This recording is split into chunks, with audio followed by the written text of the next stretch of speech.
Welcome guys, this is your friend Naruto Addict 3.0 and we are back with a new fanfic. What if Naruto inherited the true Fox legacy and build own harem? Part 1. Naruto was tied to a training log. His team had long left him there all alone, unable to get out of the ropes that bound him to the post after they had passed their little test to become full genin. He was thrown out of class the day the jutsu of getting out of rope was taught. He had struggled and struggled to get out of the ropes, but with no avail. He now hung his head, tired of fighting against the bonds. But he doesn't cry. No, tears had gotten him nowhere in the past, so what good would they do now? In his mind these words echoed. They abandoned me. It hurt. It hurt a lot. He thought things were going to be different when he became a ninja, but it looks like the more things change, the more things stay the same. His stomach growling and grumbling for food. He still hadn't eaten at all. All day Naruto stayed there tied up. No one coming by to check on him whatsoever. So Naruto stayed there tied up alone with only his thoughts as they grew darker and more depressing as he felt all of his will to live leave him. What was the point when no one seemed to care about him? His supposed team didn't care about him at all, not even his Junin sensei. So again, what was the point on carrying on when there was no one there with him really? It wasn't till late at night when someone noticed him. The person jumped down and checked on him. He was breathing, but it was shallow and his pulse was steady as well, though growing fainter. They cut the ropes and Naruto fell to the ground, unresponsive. The person picked Naruto's limp body up and then carried him to the hospital, hoping it wasn't too late. Scene break. Hiruzen Sarutobi, the third Hokage, ran into the hospital with more energy and spirit that belied his real age. He turns to the Anbu that's standing guard at the door. "Where is he, Neko?" he asked in an urgent and desperate manner. "He's resting, Lord Hokage." "But," Neko said, trailing off at the end. "But what is it, Neko?" Hiruzen asked urgently.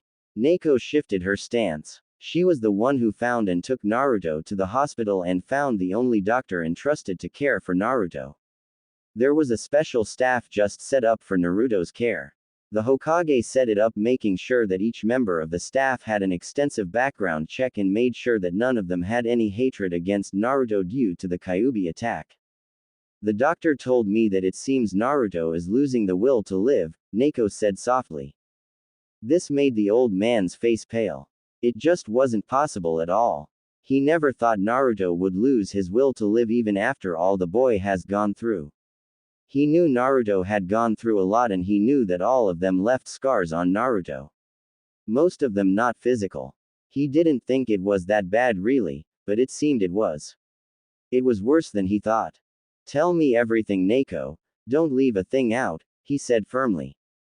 Neko then gave her full report and Hiruzen wasn't happy at all.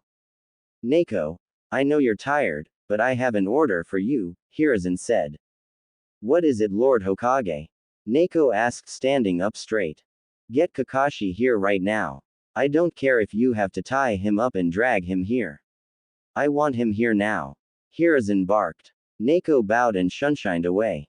It didn't take long and she returned with Kakashi, who looked perplexed and bewildered. He was in a shinobi bar with the rest of the Junin senseis having a drink and telling one another stories about their team's tests and stuff. He was then grabbed and dragged away from his fellow Junin by Neko without even seeing her at all. She had dragged Kakashi by the back of his collar all the way to the hospital, ignoring Kakashi's questions. "Ah, Kakashi," Hiruzen said in a displeased fashion. What is it, Lord Hokage?" Kakashi asked, standing up straight. "Well, Kakashi, I thought you should know that one of your students is here in the hospital," Hiruzen said.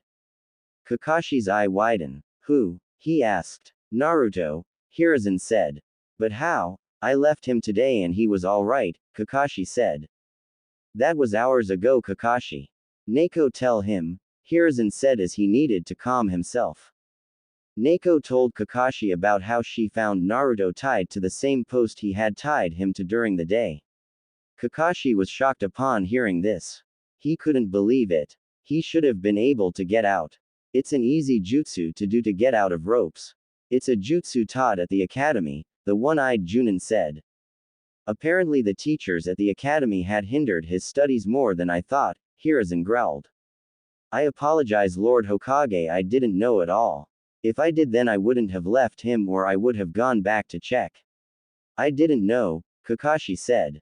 You didn't know. Kakashi, you watched over the boy in your time in Anbu. You saw how he lived, what he had to put up with. You should have known his life wouldn't be easy and now he seems to have lost the will to live, Hiruzen said. Kakashi felt like he was punched in the gut. Yes, he did know about Naruto's young life. He should have done more, be more observant. This was all of his fault.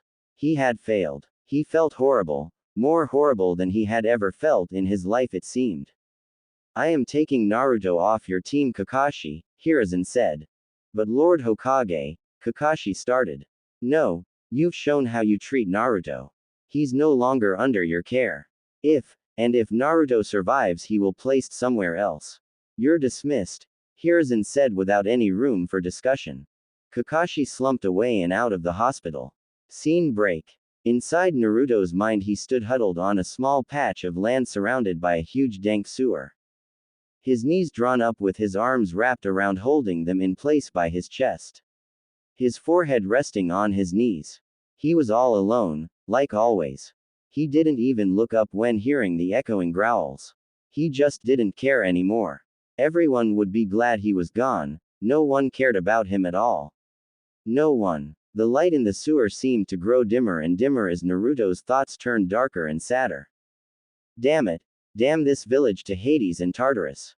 Look at what it's done, a deep growl said. Yes, this village has done much to this poor innocent soul. He was even rejected by those that were supposed to be called his team. The ones that could give the boy new hope. But not all is lost my Kitsune, an angelic voice said. What do you mean? The boy has no will left. I can feel his life and mine slipping away and I'm fighting for the both of us and I'm losing, the Kitsune said with frustration.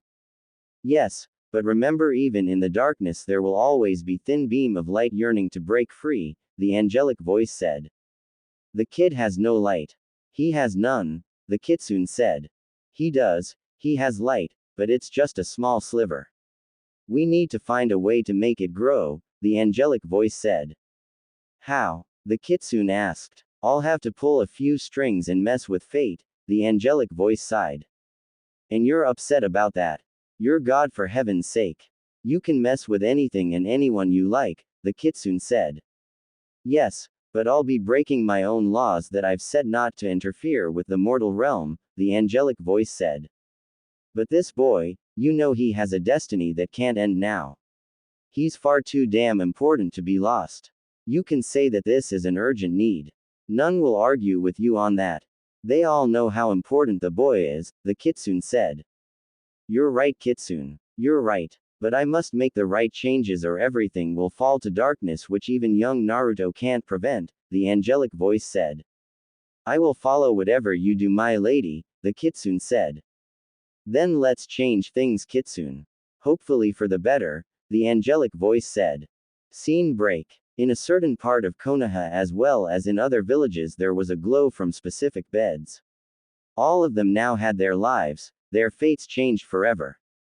Scene break. Naruto was still huddled on his little island when he heard a voice. Hey, are you alright? Naruto didn't answer. He then felt a hand touch his shoulder gently shaking him. He slowly moved his head up and saw a girl wearing PJs with assortment of weapons on them. She had long brown hair and brown eyes that showed genuine concern. Something that was new for Naruto to see in a person. He had never seen anyone direct great concern to him. Who are you? Naruto asked in a despondent monotone voice. My name is Tenten. What's your name and where are we? The girl asked as she looked around her dark surroundings. I'm not sure where we are, but my name is Naruto, Naruto said despondently, not even caring to look around. This isn't a cool place. Tenten and Naruto turned and saw a blonde girl walking to them. She was wearing PJs in the color of dark blue also and they didn't help to hide her nicely endowed chest. She had shoulder-length blonde hair and ice-cold blue eyes. Hi, who are you? Tenten asked. The blonde girl looked at Naruto and Tenten, eyeing them like they might be a possible threat. Seeing as they were not, she relaxed just a smidge. My name is Samui, and your names are? She asked. Tenten and Naruto gave their names and Samui walked closer to them just so she could be on dry land, which seemed to have expanded from the very small island to a little bigger one to fit the three. Though the three of them didn't seem to notice this at all. I knew I shouldn't have eaten Konkuro's cooking. Now I am having this weird dream, a dirty blonde girl said. The three on the island turned to see the new arrival. She had dirty blonde hair and teal green eyes. Her PJs consisted of a tank top and shorts in a tan color and both made of light material. Okay, who are you guys? I've never seen you in any of my dreams before. The girl asked. I'm not sure this is a dream, but my name is Tenten, Tenten said. Naruto and Samui introduced themselves and the new girl introduced herself as Tamari. She then joined them on the patch of land that once again grew enough for her to stand there and not been cramped together with the others. So why are we here, and where is here? Tamari asked looking around. All shall be revealed soon, just 2 more to go, a voice said. Who said that? Show yourself. Samui asked as she tried to pinpoint where the voice's origin. Tamari and Tenten followed Samui's example trying to search for the source of the voice. Naruto though didn't seem to really care. I shall reveal myself when you're all united, but 2 must still join, and they will be here, soon, the voice said. It didn't take long for another girl to show. She looked a bit crabby. She had short dark hair and pink pupil-less eyes. Her PJs had rocks on them. Who are you and where am I? She demanded. We're not sure on the where part really, Tamari said. After they introduced themselves and found the new girl's name was Kuretsuchi. She joined them on the island and again the island grew larger to accommodate the new addition. Next the last girl joined them. She had long dark hair and blackish brown eyes. She asked the usual, where am I and who are you, questions then introductions were made. The girl, whose name is Haku, joined the others on the island. Once on the island it seemed the light in the area increased to reveal where they were. A sewer? How'd the heck we wind up in a sewer of all places? Kuretsuchi asked shocked and a bit appalled. That's it. I'm not eating any more of Konkuro's cooking no matter what he says, Tamari groaned. This isn't a real sewer, but a mindscape my children. It's a physical projection of a mind, the voice said. Okay. Who are you? The last 2 are here so show yourself, Samui asked as she once again tried to pinpoint the voice. Samui wasn't the only one to try to find the origin of the voice. Kuretsuchi scanned the dank space as did Haku, Tamari and Tenten. They all were facing outwards keeping their backs as close as they could to one another. Naruto was the only one not being vigilant. Soon a bright light flashed upon them and they had to shield their eyes. Once the light faded they saw what they could only describe the most beautiful woman they'd had ever seen. She had gorgeous golden-colored hair done in ringlets. Her body was perfectly proportioned, which made all the girls a bit envious. She had deep blue eyes that were like 2 flawless sapphires that twinkle like they were under display lights. Hello my children, she said with a smile. Who are you? Naruto asked staring at the woman with awe. Ah, Naruto. My child. You are a very special boy, the woman said smiling at Naruto. How do you know my name? Naruto asked fearfully. I know many things. I know all of your names and what's been going on in your lives so far, the woman said. That's all good, but you haven't told us your name, Kuretsuchi said crossing her arms. No, I haven't, the woman said chuckling. My name, well, I wasn't really given a name and actual name like you were, but you all know me as God. This stunned the group. They were talking to God. This had to be some sort of trick, an illusion. Yeah, it had to be some creatively complex genjutsu of some kind. That or the weirdest dream any of them ever had. A few tried to dispel the genjutsu with no success. This kind of amused the great deity as she watched the girls try to dispel her. I assure you you're not dreaming or under any genjutsu whatsoever. But your lives have all been altered from the courses that I've had set for each of you, God said. What do you mean? Samui asked. I've changed the course of your lives for a simple purpose. For Naruto's benefit, God said. This had all. Then girls turned to Naruto for answers. Naruto cowered and returned to his huddled ball. Don't hate the boy for this. He's had more than enough share of hate in his young life, God said, reprimanding the girls. The great deity then began to explain to them all about Naruto's harsh life so far. She projected movies of Naruto's memories as visual aids like a film on a projector. Naruto felt ashamed and wanted it all to stop. He didn't want to remember all those bad memories. He didn't want anyone to see what he had been through since it was private. They were his burden and no one else's. The beatings, the dirty looks, the way he went for a days going hungry and had to scrounge around in the trash for something to eat. All of it was on display. Meanwhile, the girls just watched with tears in their eyes at how people could treat Naruto like that. She then told them about what had been sealed within Naruto.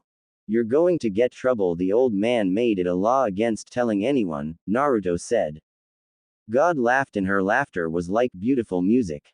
I don't think the Hokage has the power to punish me, young one, she said with great mirth. Oh, yeah, is there a name I can call you? It feels weird calling you God, Naruto said, rubbing the back of his head. The girls looked at Naruto with scandalized expressions. Naruto, do you know who you're talking to? Tenten hissed. I'm sorry, but it just feels weird, Naruto mumbled. It is all right, Tenten. I can see the oddity of just being called God all the time. You can all call me Sophia, the immortal being said. Okay, so Sophia. Why are we here exactly? You showed us Naruto's memories, but haven't told us the actual full reason. Kuretsuchi asked. Ah yes, for that I need to show one more memory, then I'll explain, Sophia said. The memory shown was the day of the Genin test. The girls watched the test with interest and shook their heads at Naruto's brash attitude and knew they would need to change that. It then hit them as to why it would be them to change Naruto, but putting that issue aside as they then watched Naruto get left behind by his team after the test. I can't believe they did that. Especially the Junin sensei, after going on all about teamwork and his code of, those who disobey rules are trash, but those who abandon their comrade are lower than trash. He's a hypocrite, Tenten raged. Yes, that was totally not cool, Samui said in agreement. I thought Konoha Nin were supposed to be all big on teamwork and crap. That just shows they don't listen to their own stuff, Kuretsuchi said. His team is no better. He's got a damn fangirl and that boy. I don't know, but there's something about him that rubs me the wrong way. I just don't like him, Tamari said. Both aren't worthy of being Genin. The girl is going to get killed on her first mission out of the village, and the boy. There's something dark about the boy I can't really place, Haku said. Naruto jumped up to defend Sakura. Naruto, why do you defend her? She hurts you physically and emotionally. She doesn't deserve the feelings you try and show her, Tamari said. But, Naruto muttered. She is right, Naruto. Sakura Haruno isn't worth your time. That is why I selected these girls. They are more than worth your time, and they are all strong in their own right as well as beautiful too, Sophia said. The girls blushed at being complimented by the deity. Naruto slumped to the ground. Now, to why you're here.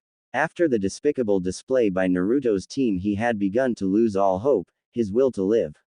That act was the final nail in the coffin. He remained tied up all day and late into the night until a ninja found him and took him to the hospital. Naruto was on the verge of falling to utter darkness and death till I decided to intervene along with a friend of mine, Sophia said. A huge cage appeared that made the girls wonder why they hadn't seen it before. In the cage was a man. He had long red hair tied in a simple ponytail, wearing a kimono with dancing foxes on it. Behind him was 9 lovely tails swaying back and forth. Hey, who are you?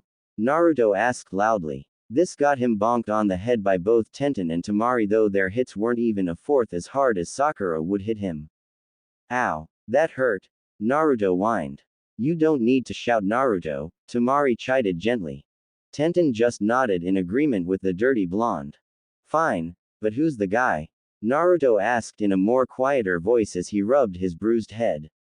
I'm surprised, Kit. I've been inside you practically since you've been alive, really, the man said with a smirk. You're the Kyuubi, Naruto shouted. Again he was bonked on the head by Tenten and Tamari. Use your inside voice, Naruto, Tenten said sternly. Naruto grumbled as he rubbed his head again.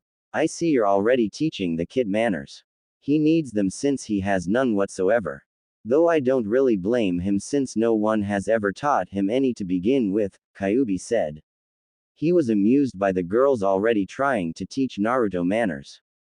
I don't understand. I thought you're a bloodthirsty demon bent on utter destruction. Tenten asked. Oh, that. Well, I only get like that when I've had a bad day or too much to drink or someone really pisses me off. Normally I am very peaceful when I am left alone and all, Kyuubi said. Neither the girls or Naruto really knew what to say to this. Kitsune, I believe it's time to begin teaching them, Sophia said. As you wish, my lady, Kyuubi said, bowing to the deity. Scene break. Inside Naruto's mind, he and his girls got trained. For Naruto it was a total rebuilding. The girls, Kyuubi and Sophia, had to tear down everything Naruto knew and start from scratch. Sophia helped by producing a plant and giving the girls shears. This bush is Naruto's whole being. I gave you the shears for you to prune off all the parts he doesn't need and leave the characteristics that he should keep, Sophia said. But how will we know what to prune? Haku asked. You will know, Sophia said mysteriously. The girls all looked at one another, then shrugged, and then they gently and carefully began to work. It was amazing how coordinated they were together, even though they hadn't known each other for very long.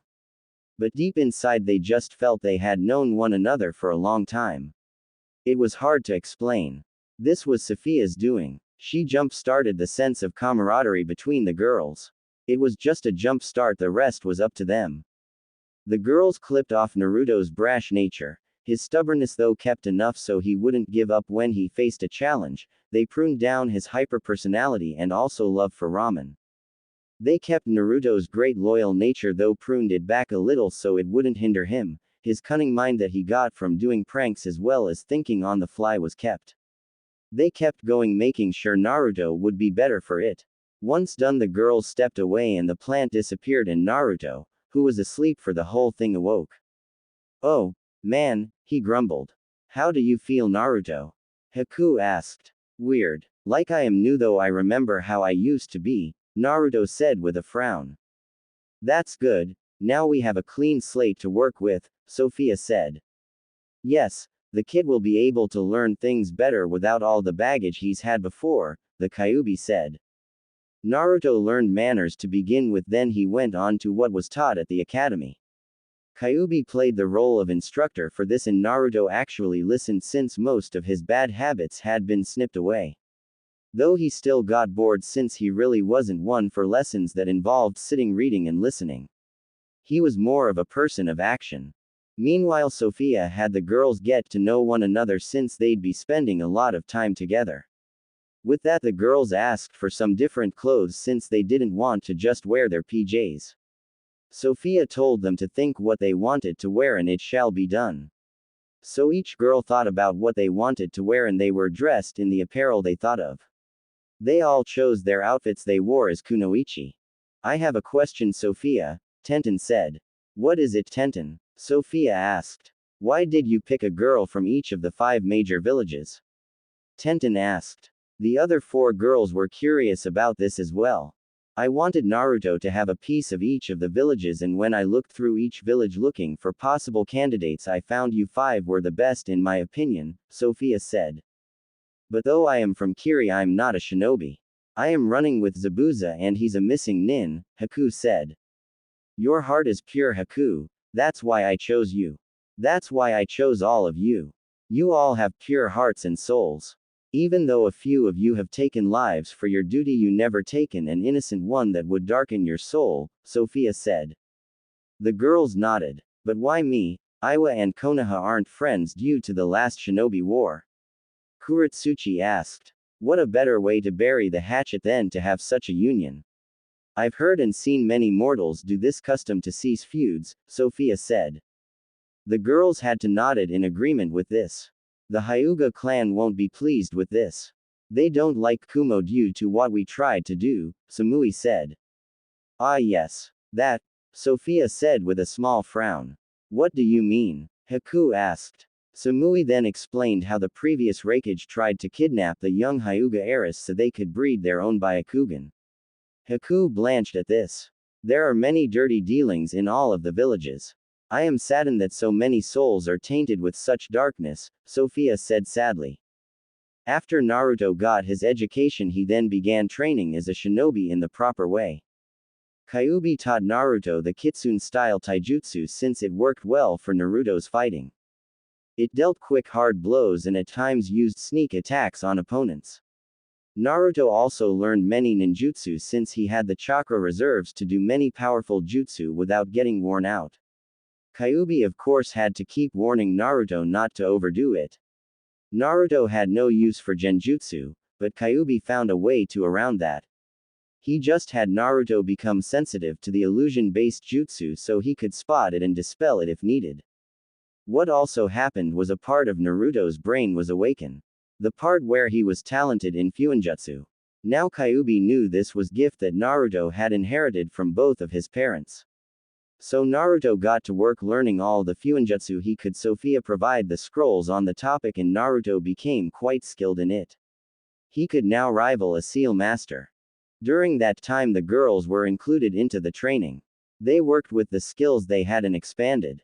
Kyuubi provided an excellent source since he had been around so long he could help each girl out. Sophia also sought to expand all the girls' chakra reserves since she knew they'd need to be stronger. The girls wanted to not only get stronger for themselves, but to get stronger so they could help Naruto and each other. They didn't want to be helpless. They all cared for the blonde very much after spending so much time with him. They just couldn't help not to. And with that the girls opened up to Naruto more and more. Sophia saw this all and smiled since she knew the future was looking brighter and brighter for them all. She just hoped it was enough though. She may be the one true god, but there are wrinkles in the future that even she could never foresee. So she and the Kyuubi prepared them as much as they could. Temari had perfected her wind jutsu. It helped that Sophia topped up Temari's affinity to wind so Temari could do it using very little of her chakra it seemed. She used her big fan and two smaller fans that were for close combat. With that Temari got drilled in taijutsu, which wasn't one of her strong suits. She was taught a taijutsu style she could use in conjunction with her wind chakra. She released a bit of wind chakra with every strike to deal more damage to her opponent. Temari didn't care for genjutsu and was taught how to dispel it. Her taijutsu style she called Gale Force style. Haku's Hyoten bloodline was increased to the max by Sophia and she learned all of her family's jutsu from Kyuubi who knew many ice jutsus, some that even the Yuki family didn't even know. She was also taught wind and water jutsus too. She also learned more medical jutsu by Sophia since Kyuubi wasn't one to really know that stuff. He healed himself so didn't need to know any healing jutsu. Haku also learned taijutsu, which was one of her weak points. Kyuubi found a style that would work for her. It was called the Shiva's Wrath style. Kyuubi picked it up somewhere though he wasn't sure where, but it worked for Haku. Haku's use of Senbon needles were amazing and she had great accuracy. This of course led to contest of skill with projectiles against Tenten. The matches always came out a draw. Tenten's accuracy was now amazing. She could hit a target with her eyes closed. She got a lot better with the rest of her mighty arsenal of weapons too. It helped that Kyuubi knew how to use each one and instructed her how to use each weapon to its full potential. Sophia made sure that Tenten branched out though. She told Tenten that it wouldn't do her any good to just be good in one thing and that all ninja shinobi and kunoichi were at least somewhat skilled in several areas. So Tenten worked on getting her taijutsu up to par as well as ninjutsu too. Genjutsu was difficult for her since she didn't care for it much. As for her ninjutsu she learned she had a water affinity and was taught by Haku and Kuretsuchi as well as Kyuubi. She also got more help in her Fuinjutsu since she just knew how to do storage scrolls. Samui's skill with her Tanto was excellent as well as her lightning jutsu. She used them both effectively. Kyuubi and Sophia helped Samui in her training, with Kyuubi giving her scrolls to work from so she could use her tanto more efficiently than before. Sophia used her vast knowledge to give Samui lightning jutsu as well as up Samui's lightning affinity to the max.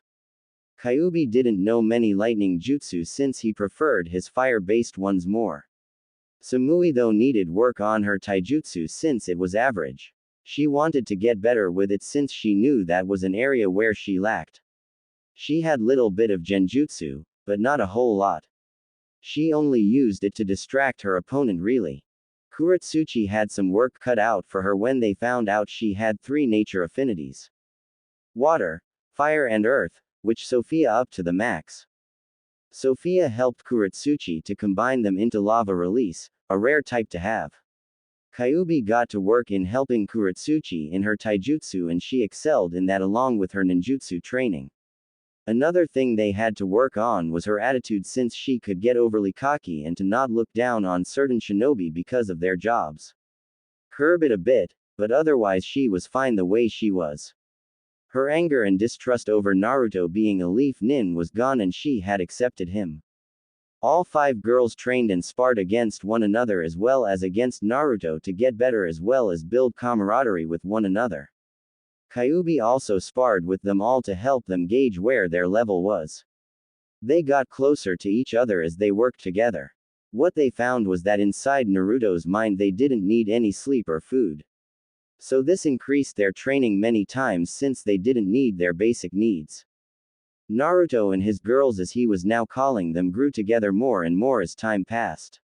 They were now very close to each other. When they all had a break, an important question was brought up. How long have we been here? Samui asked. Good question. It feels like we've been here forever, Kuretsuchi said. Ah yes, but time is relative, Kyuubi said. What's that supposed to mean? Tamari asked. It means that in here time doesn't exist. I have stopped time for you all in here, Sophia said. But where are we exactly? You never actually told us where we are, Tenten asked. She's right. We never found out where we are, just that we're in a mindscape that looks like a sewer, Kuretsuchi said. Oh, I didn't tell you where you all are. I thought I did, Sophia said as the immortal being scratched her head. The girls and Naruto shook their heads. Very well. You're in Naruto's mind, Sophia said. What? The girls shouted. Yes, this is Naruto's mindscape, Sophia said. The girls couldn't believe this was Naruto's mindscape. They looked to the boy for an answer, but he couldn't provide any. Let me be the one to answer that since Naruto doesn't a clue, Kyuubi said. The girls turned to Kyuubi. Due to Naruto's unpleasant childhood, he never had a supply of good memories, and thus his mindscape turned into a sewer to show how his life is. Remember, your mindscape can be whatever you want it to be, and since Naruto's life has been mostly crappy, it turned into a sewer, Kyuubi said. The girls nodded in understanding, then got back to training. Scene break. Once training was finished, Sophia and Kyuubi stood in front of their charges. I must say that you've done all you've been asked to do, and I am very proud of all of you, Sophia said, smiling at them all. Yeah, you never backed down from anything we threw at you, Kyuubi said. Now for some final things. Naruto, we know who your parents are, and now that you've been trained enough, we feel that you're strong enough to know who they are, Sophia said. Naruto stiffened hearing this. He had wanted to know who his parents are, but Sophia and Kyuubi never told him, telling him he wasn't ready yet. But it seemed like he was. He felt his girls gather around him, to support and comfort him. Your father was the guy who sealed me within you, Minato Namikaze, the 4th Hokage. And your mother was Kushina Uzumaki, my jailer before you, Kyuubi said. Naruto was shocked. His father was the one that sealed Kyuubi inside him. He was the reason that he was beaten, spat upon, never had any friend nor any good food to eat. He felt rage boil within him, but that ended quickly since he was mixed with emotions of now knowing who his parents were. And to now know that his mother held the Kyuubi before him. It was all very shocking. His girls were shocked hearing all of this, but they resolved to help Naruto. Even Kuretsuchi, after finding about who Naruto's father was. She knew Naruto wasn't his father even if they looked alike, and now knowing it wasn't just an odd coincidence of some kind. But her feelings for Naruto hadn't wavered at all. This just showed how much she has grown. Now you must all return, but never fear. You shall be reunited soon, Sophia said. Soon everything turned white. It was so blinding that the six of them shielded their eyes. Scene break. Naruto awoke groggy in the morning. The first thing he noticed was all the training he had done within his mind had made it to his physical body. He was surprised by this, then he saw a note on the top of his blankets. He took it and opened it. Naruto, you are already awake by now. As you can see, your body has grown with the training you did in your mind. Think of it as a little gift from me so you don't have to work back up to the level you were at in your mind. Both you and your girls received the same gift. Don't worry about seeing them since you will be, soon. Sophia. Naruto blinked at the letter, then as soon as he finished reading it the paper dissolved into nothing. This made him sigh and wonder what he was going to do next. Soon the doctor came in to do his morning checks and was shocked to see Naruto awake, but smiled. Hello Naruto, glad to see you're up, he said, not even acting startled about Naruto's new appearance. Hey doc, when can I get out of here? Naruto asked. The doctor chuckled. He knew how much Naruto hated being in the hospital. I just have to do some checks and then I'll have Miko give you some breakfast, then you should be ready to be discharged, the doctor said. Great. I can't wait to see Miko, Naruto said with a smile. The doctor did his checks and was surprised at the results he was getting. He did them 3 times and got the same results. He needed a better medical opinion. He thanked Naruto and left. Soon after, Miko came in along with the Anbu Neko. Naruto greeted Neko and Miko happily since he remembered them both. Neko for watching over him when he was younger, and Miko, a nurse that was on staff specifically to check Naruto. Neko checked the food to make sure it wasn't poisoned. Could never be too careful. After the food passed clear, Naruto ate and chatted with Miko about what she was doing in her life. Soon Naruto finished and Miko left. Naruto Uzumaki, you're to report to the Hokage after you've been released, Neko said. Right. I'll go see the old man, Naruto said, getting up. Neko nodded and left. Naruto got changed in his orange jumpsuit, vowing to get new clothes as soon as he could. While in his head his girls drilled into him that wearing orange wasn't very ninja-like. Scene break. Hey old man, Naruto greeted. Hiruzen looked up and smiled, then he noticed the changes to Naruto's appearance. Naruto was a bit taller than he was. Now he was on equal footing with the rest of his former classmates in height. Plus there was this aura around the blonde that Hiruzen couldn't exactly place. The Naruto in front of him was still the Naruto he knew, but he felt that he was different somehow. Like he went through a rebirth of some kind. Also the fact that Naruto looked just like his father now, with bits of his mother peeking through too. Hello Naruto, I'm glad you're feeling alright, Hiruzen said, smiling. Yeah, so when can I get back to my team and start missions? Naruto asked. Ah yes, about that.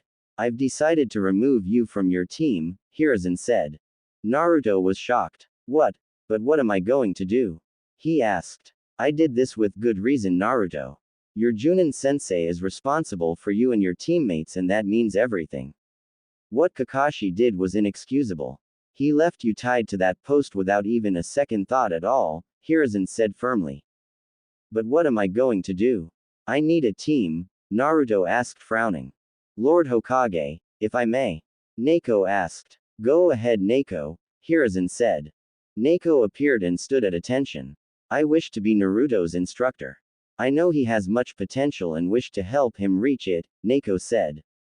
You do realize that if you do this, Neko, you'll be retired from Anbu, right? Hiruzen asked. I do, sir. I've been mulling over retiring from Anbu anyway, and this is a perfect chance, if you allow it, sir, Neko said. Very well. Remove your mask and introduce yourself to your new student, Hiruzen said. Neko nodded and removed her mask. Naruto stared at the beautiful woman in front of him. She had brown eyes with purple hair. She smiled at Naruto. My name is Yugao Azuki, your new Junin instructor, Yugao said. Name is Naruto Uzumaki, Naruto said grinning. Naruto, you may leave while I discuss with Yugao your training, Hiruzen said. Naruto nodded and left. Lord Hokage, Yugao asked. Yugao, you're taking on a big responsibility. I am very proud of you, though I'll miss you as an Anbu. Please do whatever you need to do to not only keep Naruto safe, but train him to be the best shinobi he can be, Hiruzen said. I will, Lord Hokage, Yugao said, bowing. Before she could leave, a scroll appeared on Hiruzen's desk and he picked it up and opened it. Read it. It seems that Naruto has had some training already, and this means some changes will have to be made, he said. What do you mean, sir? Yugao asked, confused. Hiruzen motioned Yugao over to read the scroll. She was surprised to what she was reading. This will change a great many things. Naruto walked around the village feeling pretty good. He wanted to head to the nearest training ground to try out his new skills he now has. It was cool doing them in his mind, but to now actually have a chance to use them awake meant they were truly real. Like the old saying goes, seeing is believing. But before he could even go to a training ground, he walked into his old team. What are you doing here, loser? Sasuke asked coldly. Nice to see you too, Naruto said coolly. Naruto, idiot, watch where you're walking, you nearly bumped in Sasuke. Sakura screamed. Huh, you say something? Naruto asked in Kakashi-esque style. This made Sakura angry and she went to punch Naruto, but her fist was stopped by Kakashi. Now Sakura, you can't harm a fellow Konoha shinobi outside of a sparring match unless you want to face punishment, Kakashi said gently, but sternly. But Kakashi-sensei, Sakura whined. Kakashi just gave her a stern look and she went quiet. Hey Kakashi, Naruto greeted neutrally. Hello Naruto, how are you? Kakashi asked, though he was still hurt that Naruto was no longer on his team. He knew he'd have to make it up to Naruto somehow, some way. Doing good. I just came back from the old man's office and got a new sensei, Naruto said. I see, so who is it? Kakashi asked curiously. His mind already working on possibly talking to whoever Naruto's new sensei was to be included in Naruto's development somehow to clear his conscience of being such a horrible sensei to Naruto just hours of Naruto becoming a full-fledged genin. Her name is Yugao Azuki, and she used to be in Anbu, Naruto said. Kakashi nodded. He knew her well enough and knew she would do a better job than he had done. As much as it pained him to say. But pushing that aside, me made a mental note to talk to Yugao sometime in hopes she'd let him help teach Naruto sometime in the future. He knew he could still teach Naruto something. Not knowing of the training Naruto had gotten in his mind by Sophia and Kitsune. Sasuke got angry. How come this loser gets his own sensei? I am an Uchiha, I should have my very own sensei and not be on a team since it will only drag me down, the Uchiha stated. Sakura winced at this. Because the Hokage handles all team assignments and he took me off your team and I got a new sensei. Now if you excuse me, I need to go train, Naruto said. Sasuke glared at Naruto's back and was about to follow when he was nabbed and dragged off by Kakashi to report after their latest mission. Scene break. Naruto got to a training ground and smiled. Now time to try out my new skills, he said. Yes, I'd like to see what my new student knows, Yugao said as she appeared from out of nowhere it seemed. Hey Yugao-sensei, Naruto greeted. Hello Naruto, now let's see what you can do, Yugao said. Naruto nodded. Yugao watched and was amazed at what Naruto was doing. Naruto was really good in his Kitsune Taijutsu style. Yugao tested Naruto in all areas before they stopped to rest. She found that Naruto was very skilled and even better than what was written. She had her doubts when she read the scroll, but testing Naruto had diminished those doubts all away. Now she couldn't wait to teach Naruto and maybe learn a few things as well too. She knew that she could expand on Naruto's skill more. The entire training ground was a wreck by the end of the assessment. You are very well trained, Naruto. Sophia and that Kitsune person did a good job, Yugao said. How do you know that? Naruto asked worriedly. Don't worry Naruto. The Hokage received a scroll detailing what has happened to you. He labeled it an SS-ranked secret like your tenant. Only you, me and the Hokage knows, Yugao said. Naruto relaxed and nodded. Now, I know this is late, but we should introduce ourselves and stuff like you did with your last team, Yugao said. Naruto nodded. I'll go first. My name is Yugao Azuki. My likes are swords, learning kenjutsu and my boyfriend Hayate. My dislikes are perverts and people who look down on kunoichis. My hobbies include moon watching and learning new kenjutsu styles. My dreams are to be a kenjutsu master and open my own dojo, Yugao said. My name is Naruto Uzumaki. My likes are ramen, learning new things and my precious people. My dislikes are how long it takes for ramen to cook, perverts and those who can't tell a differences between a scroll and what's sealed inside it. My hobbies are pranking and working on new seals. My dreams, well, to be honest I don't know what my dream is anymore, Naruto said. I thought it was to be Hokage. Yugao asked remembering when Naruto was younger and him shouting his dream to the world. Yeah, but now things have changed and I'm not so sure anymore.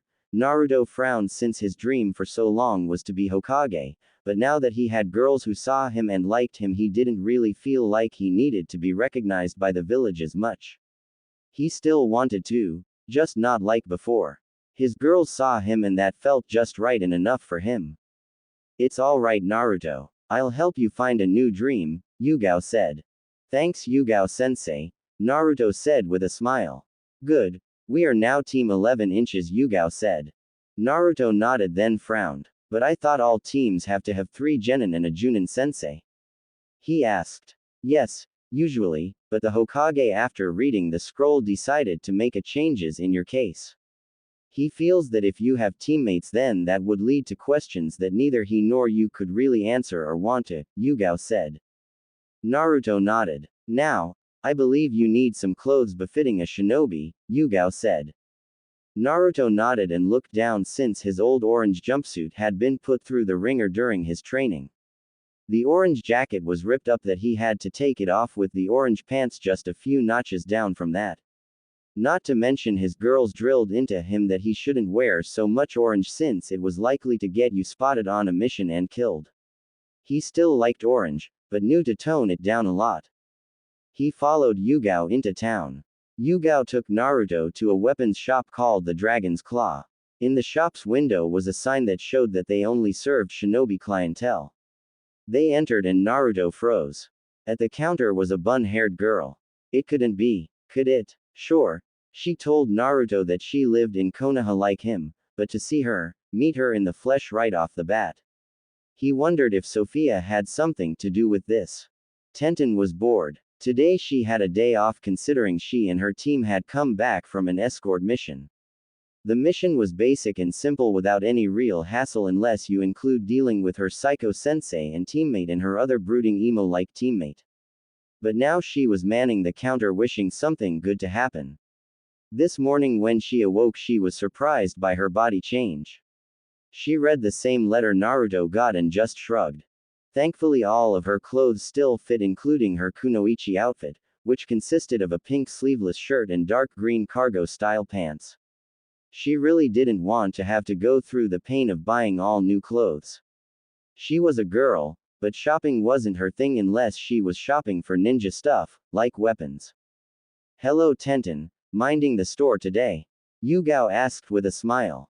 Hi Yugao. Yeah, I still think Dad does this because he's too lazy to do it himself, Tenten said looking up at Yugao, who was a regular customer. Her eyes turned and then widened when she saw Naruto. Yugao noticed this and hoped there wouldn't be a problem. Tenten got up and walked to Naruto then, well, she glomped him. She glomped the life out of him. Naruto was wheezing for breath. His face turning from his usual flesh color to red then to blue as the lack of air was building up. He was tapping Tenten's arm hoping she would get the message. Finally Tenten released Naruto and smiled wide. It's so great to see you Naruto in the flesh, Tenten said.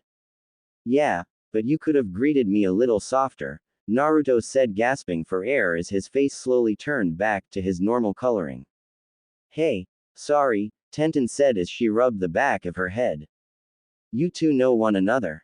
Yugao asked, eyeing the two genin. Tenten wasn't sure what to say, but Naruto jumped on it. It's okay, Tenten. She kind of knows about Sophia, he said. Tenten just nodded and the two told Yugao how they knew each other, though an abridged version. This flew the former Anbu for a loop. Sure, she knew that Naruto had 5 girls, but the scroll never told her or the Hokage who they were, just that there were 5 of them and each of them were from one of the 5 hidden villages. She didn't know who the girls were at all. All she and the Hokage got was, aside from knowing 5 girls were to be with Naruto, was all the training he had gotten. But that was all. Okay, that's good to know, Yugao said. So why are you here anyway, Naruto? Tenten asked. Oh right, I need some new clothes, Naruto said. Alright, come with me and I'll help you out, Tenten said. About 45 minutes later, Naruto was dressed in his new shinobi outfit. He wasn't sure why it took this long of a time to get his clothes. I mean, it should have just taken like 5-10 minutes tops. But no, Tenten seemed adamant in helping him by having him try on several articles of clothes, mixing and matching them. She'd mutter and then frown and go back to get more for Naruto to try on. Naruto felt like a doll and Tenten was playing dress up with him. But the end result was good. Naruto was dressed in black cargo pants that had a stripe of rust orange running up both legs with several pockets for storing things. He had a weapon pouch on each leg that not only held kunai and shuriken, but also senbon too. He had on black combat-style boots that had seals on them to keep them quiet. They were also a lot more durable than most shinobi sandals. He had a white shirt underneath with an armor-like gray shirt on top of it. The armor would react to chakra, making it harder and stronger in certain areas or the whole body if needed. On his hands were fingerless gloves with a metal plate, and with the introduction of chakra, spikes would be raised in the metal surface. That all looks good, Tenten said as she tapped her chin, looking over at new look Naruto donned, but it's still missing one thing. I'll be right back. Naruto let out a long groan that meant he wanted this to end, and end now. Yugao just sat back watching all of this with great amusement. Watching Naruto being used as a dress-up doll. She had to fight back laughing since Naruto looked very displeased in his situation, but did nothing to stop Tenten for doing it. Oh, this would be great teasing material for later. Back in the rack of clothes, Tenten was looking for what she thought would complete Naruto's new outfit when she spotted something. She pulled it out. It was a blue and gray long coat that looked kind of like the one the 4th Hokage wore. Though very different. The coat was a royal blue with a gray interior and gray along the hem like waves. I don't remember stocking this, and I know Dad never ordered anything like this since this looks like a custom job. Not something off the rack. This had to be Sophia's work, the weapons mistress thought. She took the item and headed back. Here, this should finish off the look, she placed the coat on Naruto. Naruto then looked himself in the mirror and then turned around to see the back of the coat. He was shocked at what he saw. The image on the back was a 9-tailed fox with its 9 tails flaring out in an impressive manner. Around the fox's tails was the 5 symbols of the 5 elements with angel wings attached to them. On each of the shoulders was a blue swirl. The inside of the coat had pockets for more things, and Naruto knew he'd make use of these. What the? He asked. I think this was Sophia's doing, Tenten said. Naruto just nodded. He then got some pairs of the same clothes and Tenten rang it up. So how much, Tenten? Naruto asked. 2,970 ryo, Tenten said. I made up the number. Naruto gulped as he wondered if he had enough, but Yugao stepped in. The Hokage gave me a draft from his office. Just fill out the amount and it will be paid from the Hokage's own coffers, she said. Tenten nodded and filled out the amount and then gave it back to Yugao to give to the Hokage. Naruto let out a breath of relief. So Naruto, when can we see each other again? Tenten asked. I'm not sure, Naruto said. He then explained to Tenten about Yugao being his new sensei and everything. Tenten frowned.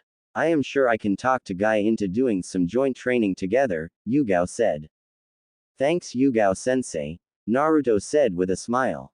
Yeah, thank you Yugao, Tenten said smiling too. No problem Naruto, Tenten, Yugao said smiling right back at the two. Scene break. Days later, Naruto and Yugao trained together with Yugao working hard with Naruto. Sure, Naruto had got his training in his mind and he was a very well skilled in many things outside because of it, but Yugao provided more help to Naruto, giving him new situations that he or his girls never practiced in. Yugao wanted to make sure Naruto knew how to fight in almost any kind of situation and to use his head more. She had a good deal of practical experience and it was different for Naruto training with Yugao than when he trained with his girls, Kyuubi and Sophia. Plus the fact Yugao was a different kind of teacher and that meant the same thing he might have learned from Kitsune wouldn't be the same when Yugao taught him. So it not only reinforced what Naruto knew, but it was different in a way too. You're getting better at reading the terrain and thinking quickly in a bind Naruto, Yugao commented. Thank you sensei, Naruto said as he dodged a slash from Yugao's katana. Yosh, what amazing flames of youth. This stopped the two's training and Naruto saw what he would consider one of the strangest sights ever. Before them was a tall man wearing green spandex and orange leg warmers. He wore a Junin flak jacket that was left open and his hitai with a red cloth tied around his waist. He had black hair styled in a bowl cut and the biggest, bushiest eyebrows he had ever seen. Sensei, are those real? Naruto asked quietly so only Yugao could hear him. They are and there isn't just one, Yugao said answering in the same method as Naruto. What do you mean? Naruto was cut off as he saw what could only be a mini-me that stood by the original though minus the flak jacket and the cloth of the headband wasn't red, but the common blue. His eyes widened. No way, he shouted. Tenten and another boy followed. Tenten smiled and waved at Naruto while the boy just brooded. Great. Another freaking emo. I wonder if he and Sasuke have some kind of fraternity together. Naruto thought. Hello guy, Yugao said. Hello Yugao, I see you and your student is brimming with flames of youth, Guy said. Yugao shivered at this. Yes Guy, and these must be your students, she said. Yes, I'd like you to meet my youthful team. This is my protege Rock Lee, his flames of youth will take him far, Guy said as he grinned with a tooth ping. The boy Rock Lee just had to imitate his sensei in pose, which made it creepier. This is Neji Hyuga of the Hyuga clan.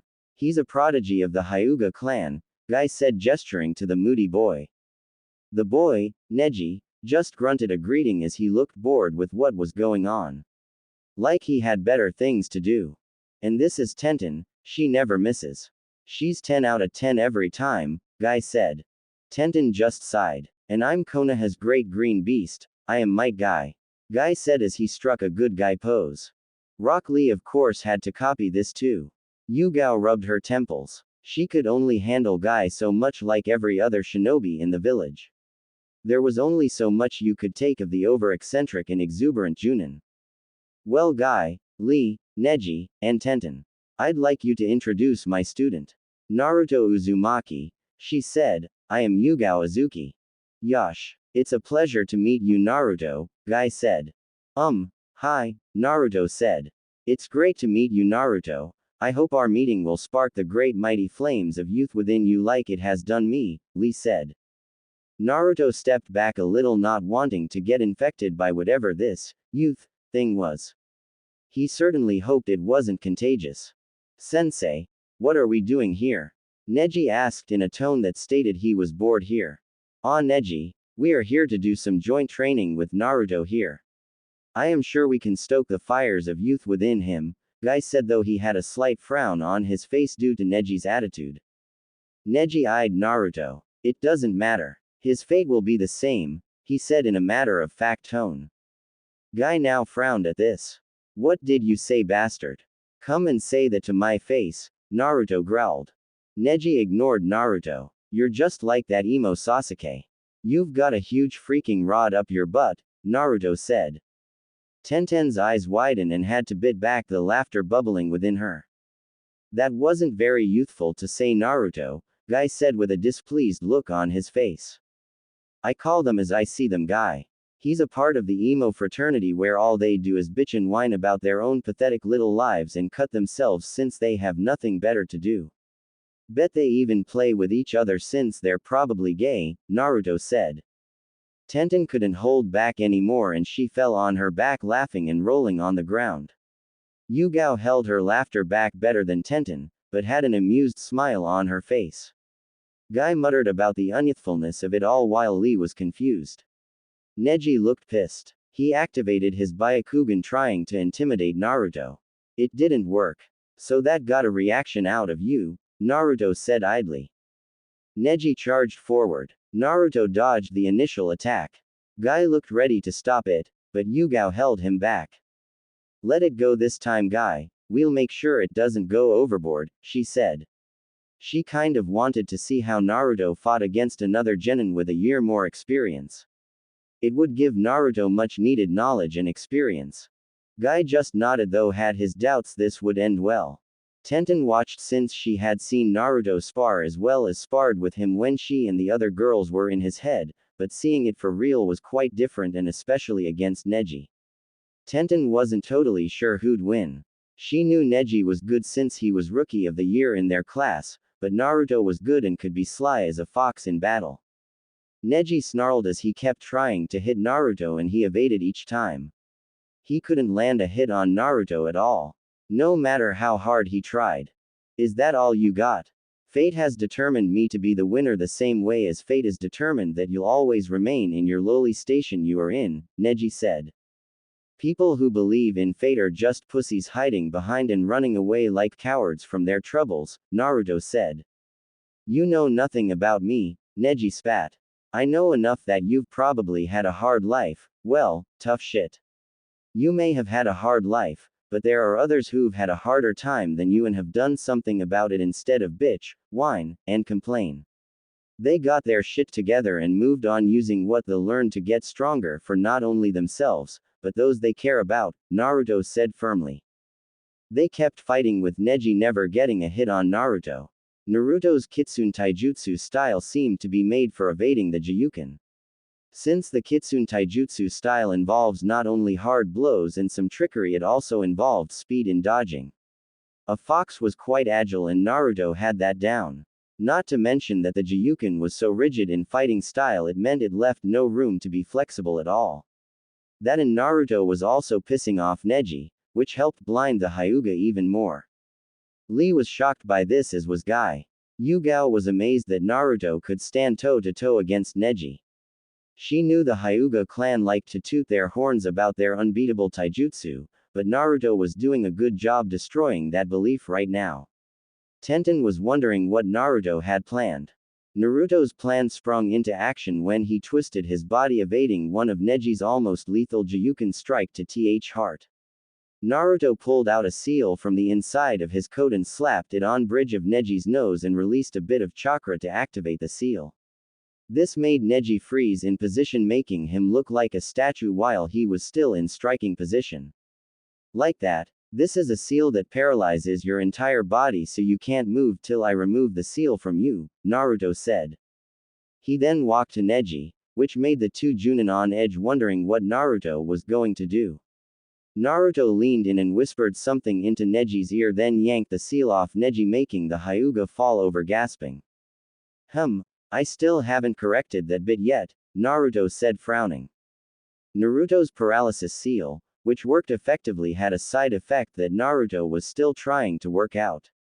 The side effect was that after the seal is removed it made all the muscles in the person's body relax and go limp, thus causing the person to collapse in a heap. What did you say to him, Naruto? Yugao asked, walking over to Naruto. Just told him that he's not the only one with a seal, Naruto said. Yugao looked at Naruto with a worried look. I didn't tell him it was me, Naruto said. I need to cut this training short for me to take Neji to the hospital, Guy said.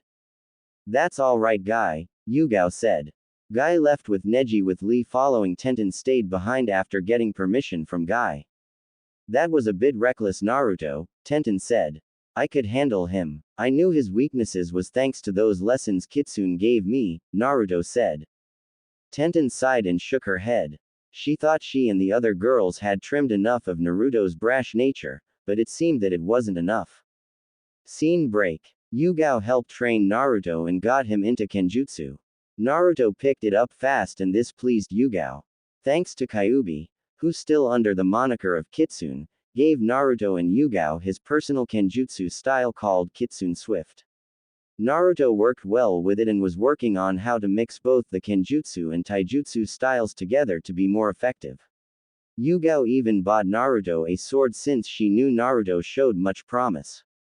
The sword was actually what could be called a dual-bladed katana or suba, Kodage's weapon from FF7, AC. That meant there was two blades on one end of the handle. It was a very unique sword since not many of them have ever been made. Naruto's Suba was made of chakra metal and if Naruto pumped chakra into the blades he strengthened them enough to be able to snap his opponent's sword if they got in between his Suba's twin blades. The dual blades could also use his element affinity when he learned it. It also had another special feature with a seal put on the sword. If Naruto put chakra into the seal he could fuse the two blade into one for a few moments. The seal had a timer on it and it would run out and the two blades would separate back to normal. Naruto usually used it in a reverse grip fashion since it felt more comfortable for him, but could easily switch to a main grip and back again. Naruto named it Twin Fox Fang. Yugao had learned Kitsune Swift style though she wasn't as good as Naruto with it. She wanted to learn it since it never hurt to learn a new style as well as she had to learn it to teach Naruto. Yugao had deemed Naruto to be not just a frontline fighter, but also good at stealth and assassinations. She told the Hokage this in her reports and he agreed. Hiruzen was proud how Naruto was growing and becoming the shinobi his parents would be proud of. The boy had amazing skill in stealth given all the pranks he's done and was never caught while he set them up. I mean, no one could sneak into the Hyuga compound and steal all their underwear and then hang it all over the village or put itching powder in all their clothing. And let's not forget when he put colored dye in all the Hyuga's shampoo. The entire clan had a rainbow assortment of colors. It took 3 weeks for the colors to be gone for good. Of course Hinata was the only one not a victim in the Hyuga target pranks. Then there's the time he drew on all the masks of all the Anbu too. No one knew how Naruto had done this and not get caught in the process.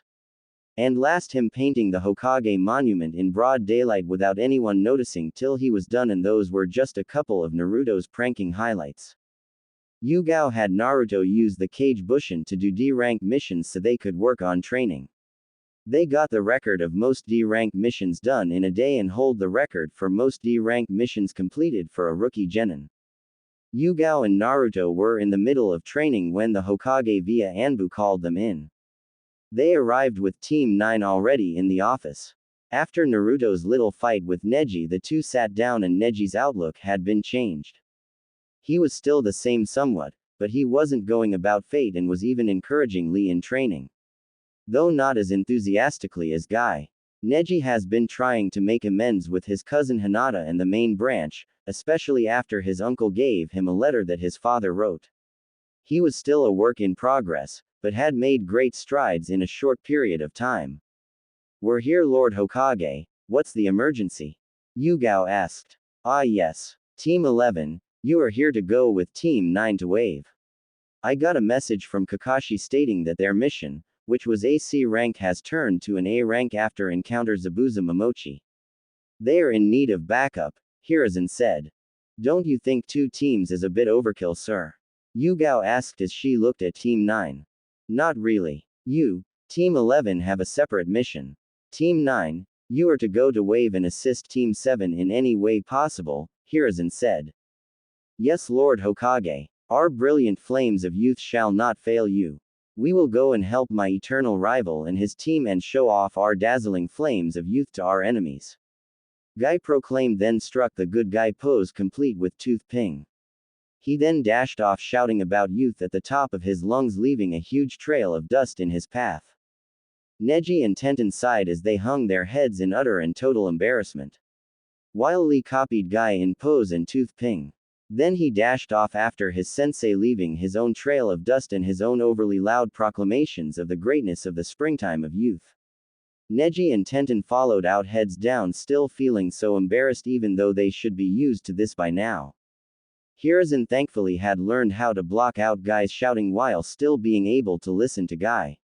He then turned to Naruto and Yugao. Yugao, this mission you and Naruto will have is an assassination. Do you think he's ready? Hiruzen asked seriously. Yugao thought for a moment then nodded. Naruto stayed quiet the whole time since he knew this was his sensei's decision and he'd abide by it. He is, sir, Yugao said firmly. This made Naruto's chest swell with pride in the confidence that Yugao had in him. Excellent. Get packed and meet Team 9 at the gate, Hiruzen said, then dismissed them. Scene break. Both Team 9 and 11 headed to Wave with great speed. They didn't have a civilian with them, so they were able to get to Wave in no time. They got to Tazuna's home thanks to some directions from a villager. When they got there, they were greeted by a woman named Tsunami, who was the daughter of the bridge builder. They found Team 7 in the living room. Kakashi on crutches along with Sakura and Sasuke with a new boy that had taken Naruto's place, his name Mocha. He's a civilian and became a genin, but was put on reserve due to being the odd one out of graduates. He joined Kakashi's team after Naruto was taken off. Sasuke and Mocha looked a bit beat up, with Sakura not looking too good either. Kakashi-sensei, why are they here? Sakura shouted. Everyone winced at the super loud shrill tone. I called for backup, Sakura. We're in over our heads with Zabuza, Kakashi said. I'm an Uchiha. I don't need anyone's help, Sasuke said. Sakura got hearts in her eyes as she fawned over Sasuke and how cool he was. Mocha rolled his eyes as he sat back. Please tell me I wasn't like that, Neji whispered to his teammates. Not at all, Neji. You didn't have that kind of attitude, Tenten said. Neji sighed in relief. You were just all emo about fate and crap, Tenten said happily. Neji dropped his head. Cheer up, Neji. You are no longer like that. You've let your glorious flames of youth explode within you, Lee said. This didn't cheer Neji up at all, he just got more depressed. The three Junin decided they needed to talk about the situation. So they sat away from their students. Okay, Kakashi, what's the situation? Yugao asked. Kakashi then explained everything that happened after they left Konoha. Being attacked by the demon brothers should have tipped you off that this wasn't a simple C-ranked mission and you were in over your head, Kakashi, Yugao said sternly. I know, but I left the decision of going on or turning back up to my team, Kakashi said. Yes, and look at what happened, Yugao said with a frown and scolding look at her fellow Junin and her former Anbu captain. Yosh, that was very unyouthful getting trapped in that jutsu, Guy said. Yeah, I'm a bit rusty, Kakashi said, rubbing the back of his head. Well, you have Team 9 to you back up. Naruto and I have another mission, Yugao said. And what mission is that? Kakashi asked curiously. We're to eliminate Gato, Yugao said. You think Naruto is ready for that? Kakashi asked. I do, Kakashi. I have trained Naruto long and hard. He's ready for this, Yugao said firmly. Kakashi wanted to say something, but he knew it wasn't his place at all to question a fellow Junin about their training methods or about the ability of their students. While the Junin were talking, the genin were sitting off to the side.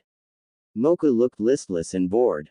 In the academy he tended to be by himself and never made any friends with the other kids.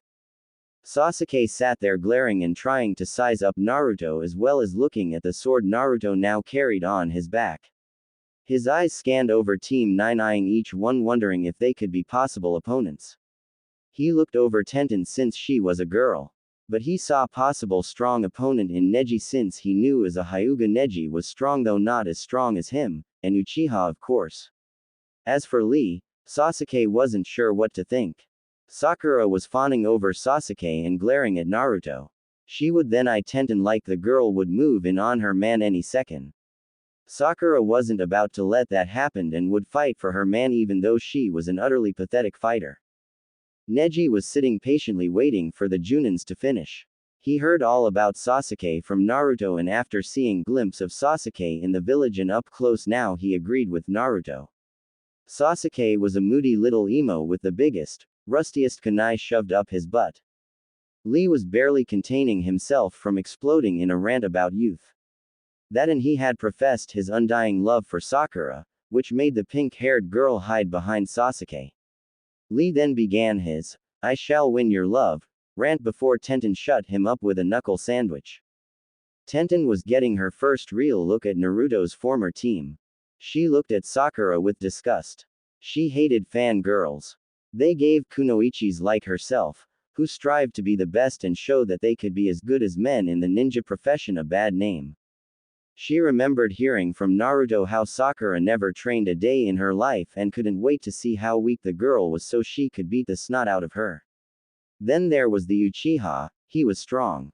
Tenten knew that for sure, but she agreed with Naruto that he had no other redeeming qualities at all. Mocha was the wild card since Tenten had no idea about the boy at all. Naruto was sitting back, the relaxed of them all really.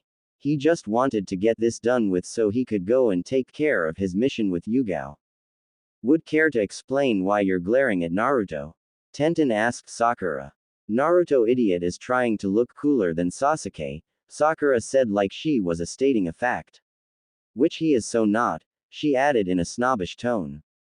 Tenten paused for a moment, then burst out laughing at this. She couldn't believe that was what this pink-haired girl was thinking. Neji rolled his eyes and thought, typical, fangirls. What's so funny? Sakura shrieked. I'm sorry, but Naruto isn't trying to look cool for anyone, Tenten said as she tried to get a control of her laughter. What do you mean? Look at what he's wearing. But it doesn't matter since Sasuke is still cooler, Sakura said firmly. Tenten stopped laughing and glared at Sakura. Yes, Tenten had to agree with Sakura that Sasuke looked cool. But that was all. Sure, he was strong and only member of his clan, but so was Naruto. And besides, Naruto in her opinion was so much cooler than Sasuke no matter what. Sasuke may look cool, Naruto is cool through and through. Not to mention Naruto actually had a personality unlike Sasuke, who just had three setting really. Emo, super emo and really super emo. You're a fangirl, aren't you? Neji asked. Huh, Sakura said intelligently. I'll take that as a yes. You and your kind are always the first to die. You're a disgrace to all the hard-working and strong kunoichi that had come before you, Neji said. And as for the clothes Naruto is wearing, I helped pick them out since he and his sensei came to my shop. I wasn't trying to make him all cool, just something that wasn't all orange, Tenten said. The loser needs a girl to pick out his clothes, Sasuke snorted. Yeah, he can't even buy his own clothes, Sakura said, backing up her beloved Sasuke. Tenten looked pissed, but Naruto stopped her. They're not worth it, he said. Tenten frowned, but sat back. Soon the Junin broke their meeting and came over. Okay, here's what's going to happen. Team 9 will be helping us watch over the Tazuna while I train my team up, Kakashi said. What about Naruto? Tenten asked. Naruto and I have our own business to take care of. Come Naruto, Yugao said.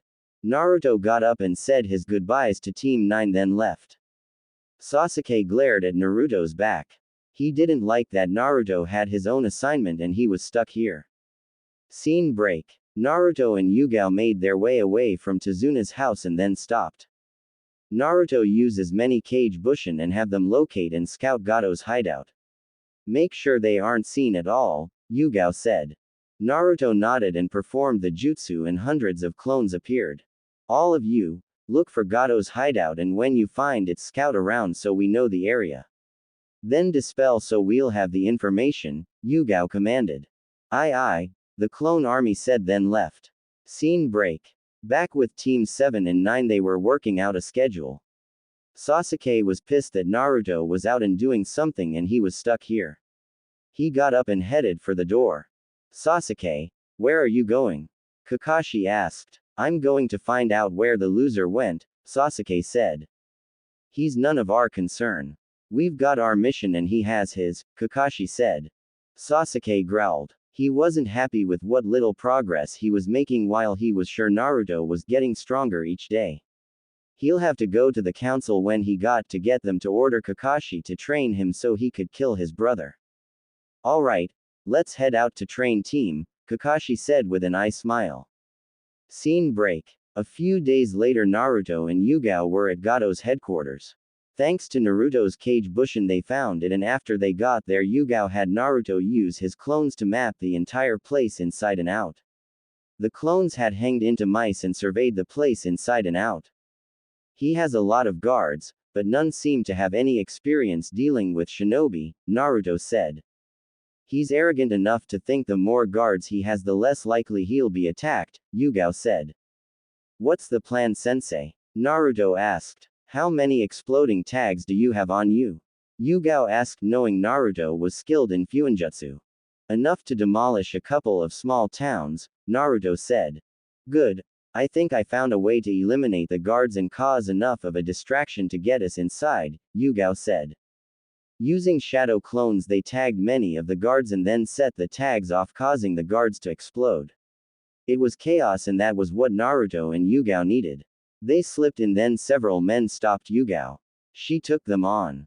Naruto, go take out the target, she ordered as she fought off her opponents with some ease. Naruto nodded and made it to Gato's office. He got stopped by several low-level mercenaries, but Naruto pulled out Twin Fox Fang and fought them and killing them. His mind was so set on the task that he didn't even notice he killed them. He had one goal, to get to Gato. Gato was running to his panic room, which he had built far away from his office since it didn't match his decor that he had in his office. Naruto caught him and pumping chakra into the seal on Twin Fox Fang, the dual blades combined as one. Naruto swung it and he beheaded the tiny tyrant without much fuss. Naruto saw the blood pool from the now headless body and the fresh stench of death, and he vomited right then and there.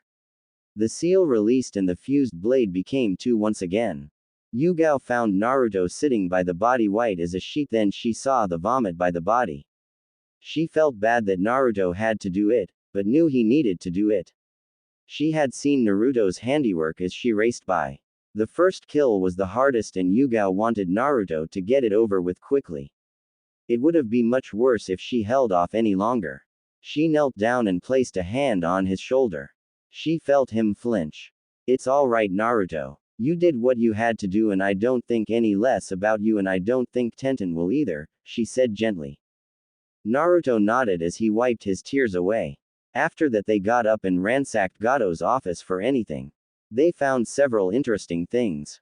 Scene break. Naruto and Yugao came back to Tezuna's house and Yugao presented Tezuna with all the account numbers of Gato. Tezuna cried upon receiving this. Sasuke was absolutely angry with this since Naruto had done a mission that would be considered a B or a rank. How come I'm stuck here while that loser gets stronger? I'm an Uchiha and I demand to be trained. I have to get stronger so I can kill my brother. Sasuke shouted. Team 11 and 9 looked at Sasuke with disgust. Lee and Guy muttered about how unyouthful Sasuke was being. Look, Uchiha, you'll get the training that your sensei deems fit to teach you, Yugao said sternly. I'm an Uchiha, this stuff is below me, Sasuke said arrogantly. It's arrogant shinobi like you that are likely to be killed first in battle, Neji said. No one can't beat me, I'm an Uchiha, Sasuke proclaimed. Come Naruto, let's go out and train some more, Yugao said, not wanting to hear any more Uchiha boasting. Naruto nodded, got up. Sensei, may I join Naruto? Tenten asked. Of course Tenten, Guy said. He knew Yugao could help Tenten more than he could since he didn't specialize in weapons at all and Yugao did. But he didn't know of Tenten's training that she had in Naruto's mindscape. Scene break. The confrontation on the bridge would be one no one would forget. Teams 7, 9 and 11 were all there and Zabuza was shocked to see the reception. Haku behind her Hunter Nin mask recognized Naruto.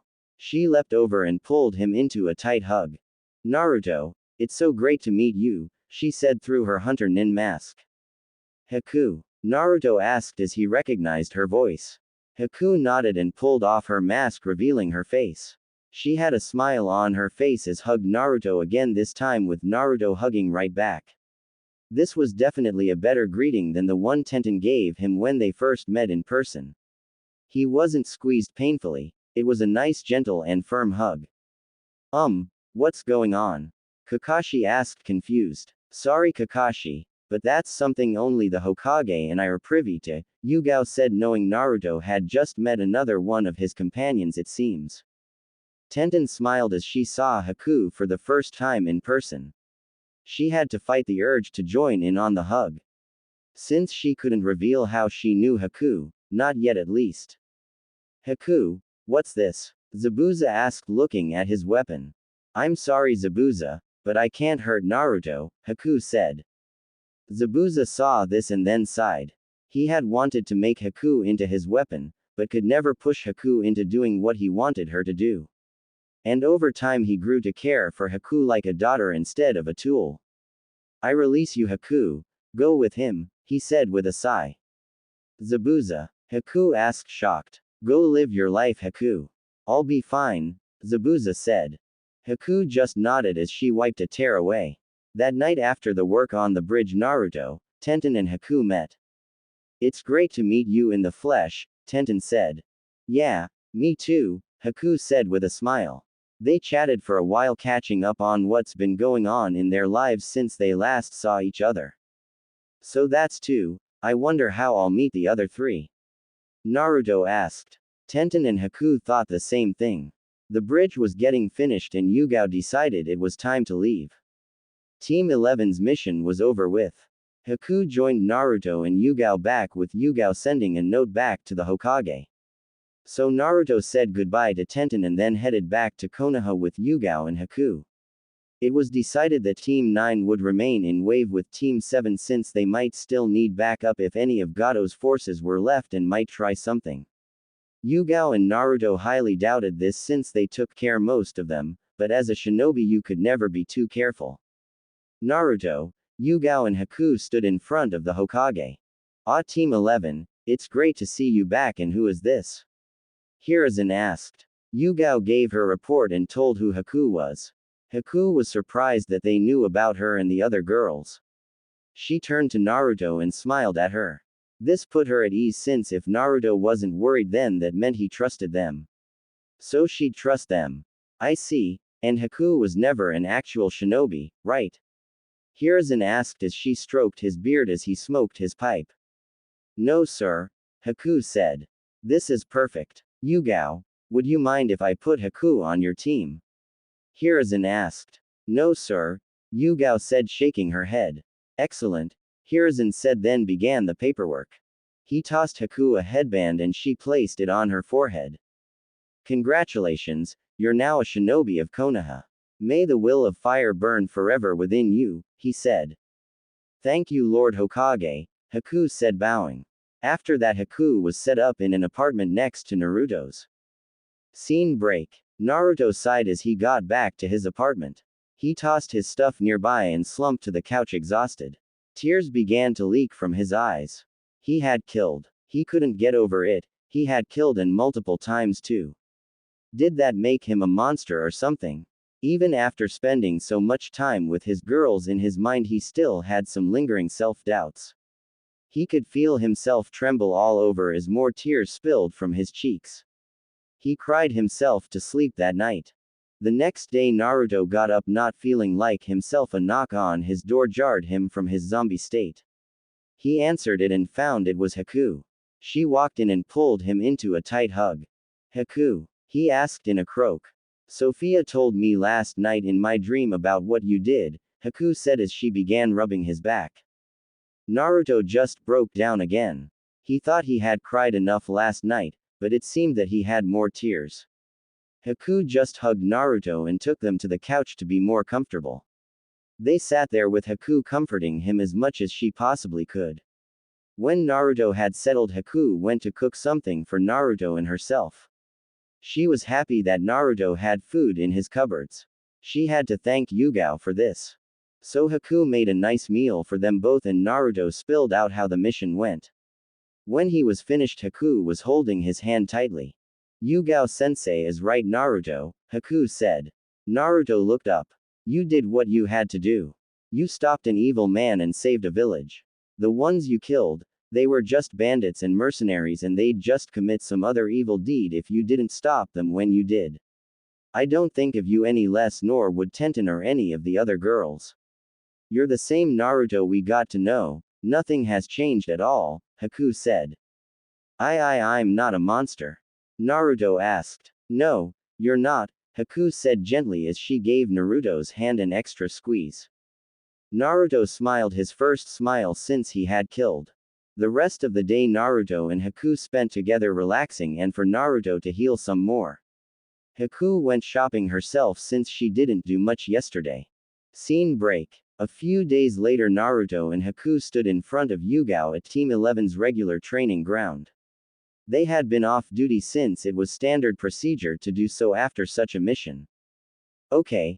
I know Naruto knows what you can do Haku, but I need to know what skills you have, Yugao said. Haku nodded. I am very skilled in my Hyoten bloodline and I am a trained medic nin too. I use Senbon needles mostly and my accuracy with them are perfect. My taijutsu is also very good, she said. Yugao nodded. She'd have to tell the Hokage about Haku's bloodline, but that was later. Alright, we're going to spar and train for today and tomorrow we'll go on missions, she said. So Yugao sparred with Haku and got a good sense on how good Haku was. She knew she shouldn't be surprised by what Haku can do since she was trained just like Naruto had been, but it was still amazing. At times during the spar Yugao had to loosen the restrictions she placed on herself when she saw how good Haku was. She never went full out on Haku since she knew Haku wouldn't be able to handle it, but by letting go a little it helped her figure out where Haku was. After the sparring session Haku healed all the injuries sustained then Yugao had Naruto and Haku spar a bit though she knew Naruto and Haku knew each other well. Scene break. A few days later, Team 11 got a mission, which was a simple C rank. This one was to head to Kumo to deliver a message. Yugao nodded and took the message that would be given to the wreckage. After packing they arrived at the gate to leave just as Teams 7 and 9 entered. Well hello, leaving? Kakashi asked with an eye smile. Yes, we have a mission, Yugao said. I see, well good luck, Kakashi said. Guy flashed a smile and tooth ping as he gave Team 11 a thumbs up. Neji just nodded to them and Lee copied his sensei. Sasuke glared at Naruto since Naruto was heading out of the village again. Going on another mission that should be mine the Uchiha thought. Tenten chatted with Naruto and Haku. Naruto told her that Haku was living right next to him. They couldn't talk long since they had to leave. So they parted ways promising to talk when they got back. Come on team, let's go, Yugao said. Naruto and Haku followed after her. Scene break. Team 11 were making a good pace heading to Kumo. Say Yugao-sensei, how far is Kumo? Naruto asked. It's quite a ways really, it's located in the mountains. But we're making good time, Yugao said. Soon they made camp for the night. Haku was cooking dinner with the wood Naruto had found and Yugao had gathered the water. The meal was nice and simple and then soon it was time for bed. Haku had forgotten to pack her tent and decided to sleep with Naruto. You can have my tent Haku. I'll sleep out here, Naruto offered. It's alright Naruto. I think I can trust you with my honor, Haku giggled. Naruto went red and Yugao seeing this was amused. She then said goodnight to her team and headed off to the tree where she'd be keeping watch. Naruto was nervous as heck as he had tried a few more times to let Haku have the tent and he sleep outside. Naruto Uzumaki, get inside the tent this instant, Haku ordered. Yes ma'am, Naruto said obediently. Yugao watched this exchange and smiled as she shook her head in amusement. Oh poor Naruto. He had 3 other girls that were still to come. She wondered how the blonde would handle it all. It would be great fun to watch, she knew that. Scene break. Team 11 arrived in Kumo and were checked in at the gate. Naruto and Haku stood in awe at the mountains and how it seemed to envelop them from almost all sides. Come along, I don't want you two to get lost here, Yugao said as she saw her two students slowing down as they were taking in the sights. Naruto and Haku rushed to catch up to their sensei. They got to the Raikage Tower and was let in. Naruto and Haku's eyes widened when they saw who was in the office. Haku, is that who I think it is? Naruto whispered to Haku. Yes, it is, Haku whispered back. Before the two members of Team 11 was Samui and her team. Ah yes, the Konoha Nin, what do I owe the pleasure? The Raikage asked. We're here to deliver an invitation to the Chunin exams that will be held in Konoha this year, Yugao said as Yugao handed over the scroll. I see, the Raikage said as he took the scroll. Samui turned to see the newcomers and her eyes widen a fraction, but then returned to normal. She then did some hand signs that Naruto and Haku would understand. While in Naruto's mind he and his 5 girls had created their own sign language. So they could talk to one another if needed to without anyone knowing what they were saying. Naruto and Haku caught Samui's message and nodded just slightly to let her know they understood. Samui was relieved seeing that. It will be about a day before I can give you a response. Will that be alright? The Raikage asked. Yugao nodded. Scene break. Yugao gave Naruto and Haku time off to look around though warned them not to get into any kind of trouble. The two headed off to where Samui told them to go. Samui had told them a lot about her life in Kumo and what places she liked. So this led the two to a training ground. It wasn't long for Samui to appear. She had a smile on her face, which was rare for those who really knew her. Hey Samui, Naruto greeted. Hello Naruto, Haku, Samui said then hugged Naruto and then Haku. Hello Samui, Haku said. Soon the three chatted catching up when they last saw each other, which was in Naruto's mind. So Samui, think you'll be in the Chunin exams? Naruto asked. Most likely Naruto. B-sensei thinks we're ready, Samui said. Great. I can't wait for you to come to Konoha, Naruto said. Samui just nodded. So Naruto, you said you've learned Kenjutsu. Let's see how good you are, Samui said as she pulled out her tanto. Naruto looked at Haku, who jumped back to play referee. He then pulled out Twin Fox Fang. Samui eyed it with great curiosity since she had never seen a sword like the one Naruto was using. Most Kumo nin who took up the sword usually used broadswords, zanbatos, tantos or single-bladed katanas. Not a double like Naruto's. And the way he held it was different too. This was going to be an interesting match and that got her blood pumping. The two faced off both in their own fighting position. They stared each other down, waiting for the right moment. Alright, begin, Haku said. With speed Samui and Naruto raced towards one another, their blades of steel shining in the sun. The sound of clashing steel echoed through the training ground. Samui and Naruto moved in almost Chunin-like speed as they clashed. Every slash Samui made was parried by Naruto and vice versa. Both weren't giving either an inch though remained cognizant that this was just a spar and weren't out to really hurt the other. It didn't stop them from pushing each other to even higher heights though. Haku watched wide-eyed since she had never seen anything like it. This spar also drew attention. Yugao was watching as well as Samui's team. Yo, it's blonde against blonde, they are so getting it on. A tall dark-skinned shinobi with 8 swords on his back badly wrapped. A ponytailed blonde sighed as she rubbed forehead and groaned. A red-haired, dark-skinned girl was shocked seeing the fight. No way. He's actually fighting Samui on even ground, she said. A white-haired dark-skinned boy with a sucker in his mouth watched on. But if he beats Samui then that could cause a big rift and the Raikage would demand retribution for the boy beating Samui and the Hokage will deny it and then it will cause a war between Kumo and Konoha and we'll be fighting in a great war and… Shut up Omoi, the red-haired girl shouted as she slammed her fist into Omoi's face. This caused Omoi to fall over. The ponytailed blonde sighed as she saw this and shook her head. Then turned back to the bad rapper, who was writing furiously in a notepad nodding to himself as he hummed a beat or something like it and wondered why she was in between these weirdos. Yugao watched eyeing the girl's technique. She liked what she was seeing. Naruto had come far with his training to be able to fight on the same level as Samui. Though Yugao didn't know Samui's name, she did know that Samui was quite skilled with the tanto she wields. She also didn't know that Samui was one of Naruto's girls and she had the same kind of training in Naruto's mind. Back on the field, Naruto and Samui finally pulled back. They were both breathing heavily. "You are quite good," Samui said. "And you've gotten better," Naruto said. They both smiled at each other as they moved in and clashed blades again. This went on with the sounds of clanging steel echoing. Tenten would have been in heaven hearing this. Finally, they jumped back to give each other some distance. "We're evenly matched, it seems," Samui said.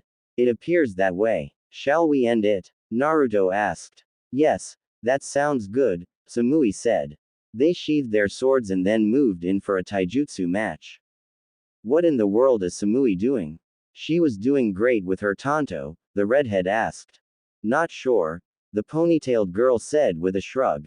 Back to the match, Samui threw a punch with Naruto slapping it away and then tried to kick Samui.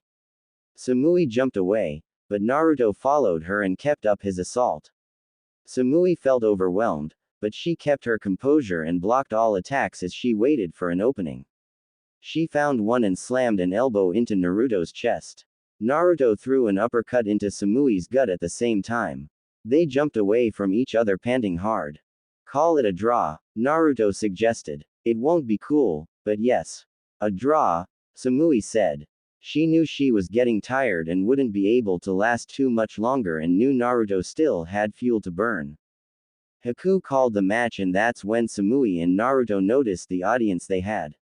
Naruto looked embarrassed as he rubbed the back of his head. Hey," he said. "Very eloquent, Naruto," Haku said with a roll of her eyes as she was checking over Samui and Naruto for injuries.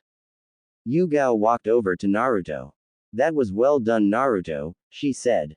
"Thank you, sensei," Naruto said, bowing. "Yo-yo. That was Titan with so much dynamite, the Kumo Nin with the 8 swords wrapped." Naruto asked. Samui sighed as she massaged her temples. "Naruto, Haku, this is my sensei B," she said. "You call me Killer Bee because I float like a butterfly and sting like a killer bee." "Yeah," Kurabi rapped. "These are my 2 teammates Karui and Omoi," Samui said, ignoring her sensei. "How the hell did you fight Samui on such even ground?" Karui demanded. I trained hard," Naruto said. "Yes, but how do you know Samui? That's the question." The ponytailed blonde-haired girl asked. "Who are you?" Naruto asked. "This is Yugito ni," Samui introduced. "Oh, so hi everyone. My name is Naruto Uzumaki," Naruto said with a grin and a wave. "I am Haku," Haku said, bowing. "And I am their Junin sensei Yugao," Yugao said. After that, the small crowd had dispersed, but Karui still wanted to know how Naruto was able to fight against Samui and hold his own. She wanted to know because Samui seemed to have grown or something over the months and she was now the best on the team. Not saying she wasn't, but she was a hell of a lot better than before. She knew more and was wiser too. Yugito wanted to know this as well as how Naruto knew Samui, since as far as she knew Samui had never run into Konoha Shinobi at all before. She would have heard about it from Karui and Omoi about it, and they looked just as surprised about Naruto. So how did Naruto and Samui know each other? "Come on, Naruto, there's places I want to show you and Haku," Samui said. She pulled Naruto and Haku away. Yugao smiled at this since she had figured out that Samui was one of Naruto's girls and left. Karui was shocked and decided to follow them. In her mind, Naruto and Haku had somehow brainwashed Samui. It was the only reason she could think of.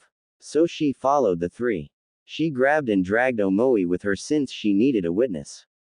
Omoi waved his arms in protest as he kept asking Karui what was going on, but got no answer. Yugito followed after them since she knew she'd have to keep them out of trouble.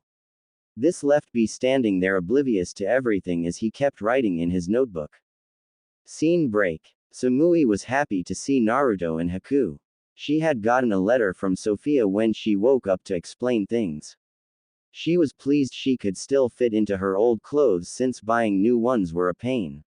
She dodged questions about her excelled performance from her team and soon everything went back to normal, though she knew the questions would come back now with Naruto and Haku showing up. She had no clue when she'd meet Naruto in person, but was pleased it wasn't that long, since it wouldn't be very cool if it took a long time at all. And this is the stand I go to most when I am hungry, Samui said. Do they serve ramen? Naruto asked. Haku smacked Naruto in the back of the head. Ow. Haku, why'd you do that? Naruto whined as he rubbed his sore head. I thought we snipped away that ramen addict out of you and your mind. I guess you need a refresher, Haku said. Samui smiled at this and then led them inside to a table. Karui and Omoi were right behind them. So tell me again why we're doing this? Omoi asked. Karui sighed in exasperation. We're doing this because something is wrong with Samui. She isn't acting like she usually is. We need to find out what's going on and see if they've brainwashed her at all, she said. Now that's just dumb, Omoi said. Karui looked at Omoi. What did you just say? She asked. It's dumb. We know Samui, we've known her since the academy. We've been on the same team since graduation. Been on missions with her. If there had been changes in Samui, then we'd have noticed it a long time ago that she had brainwashed in some way, Omoi said. Karui was shocked that Omoi was making sense and not going on with his, what if, ramblings. Yugito, who was shadowing the two, heard Omoi and had to agree, but that still didn't mean that she won't find out how Samui knows this Naruto and Haku. So the three moved into the stand and found seats close by to the trio so they could listen in. Scene break. So what have you all been up to since we saw each other last? Samui asked. Well, I'm off my team. As you can see, I now have a new sensei, Yugao Azuki, Naruto said. Samui nodded. Well, I met Tenten. She works in a weapons shop that I went to with my sensei. She picked out the clothes I am wearing now, Naruto said. Samui nodded and liked what Naruto was wearing. A hell of a lot better than all the orange he wore before. How'd you meet Haku? Samui asked. Scene break. The three eavesdroppers furrowed their brows since they were confused with Samui's questions. They had met before, but how? Karui and Omoi would have definitely remember meeting Naruto and Haku. Yugito was now quite suspicious with this all. And now this girl named Tenten, just what was going on here? Scene break. Well, my sensei and I along with Tenten's team were called on to help another team, my old team, Naruto said. Samui nodded, remembering what Naruto had told her about his team. So anyway, my mission with my sensei was to eliminate the threat. Killed, Naruto said. Samui's eyes showed much concern for Naruto and she took Naruto's hand while Haku took a hold of his other. Naruto looked at both girls and smiled at them with a tearful smile, thanking them both without words. He then told her all about meeting Haku, with Haku telling it from her point of view. I see. This is very interesting and makes me wonder who will be next, Samui said. Scene break. The three eavesdroppers were now really confused as to what was going on and what Samui was talking about. None of this was making any sense to them at all. Scene break. You two know we're being spied on, right? Naruto asked in a quiet whisper. Haku and Samui nodded. So what should we do? Naruto asked. Let them listen. I don't care, Samui said.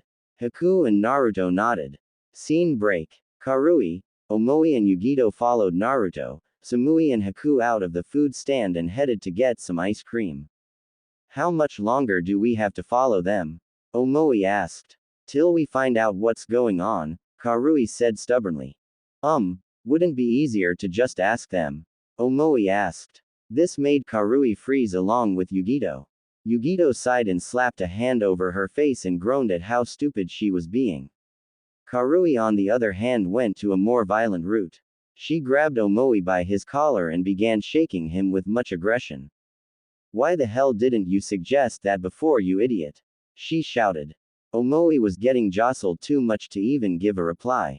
Karui let go of Omoi before he blacks out. Again, Samui said as she was holding her ice cream. Karui stopped seeing that stern look Samui was giving her. She dropped Omoi, who went to the ground.